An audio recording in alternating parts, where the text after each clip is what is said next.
सुना सुना लागे नगरिया।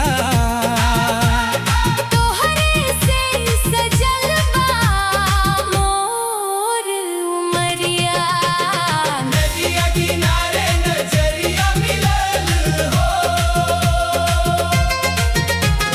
चांदनी रात में हाथवा पकड़ब। सपना के राहिया संगे संगे चलब। सांसों में बसल बा तोहार खुशबू। तोहरे खातिर दिलवा बाबे काबू। जन्म जन्म के साथ निभाइब। तोहरे नाम के सिंदूर सजाइब। रवा ही हमर प्यार हो सजना। तोहरे संग बीती जिंदगिया। नदिया किनारे नजरिया मिलल हो।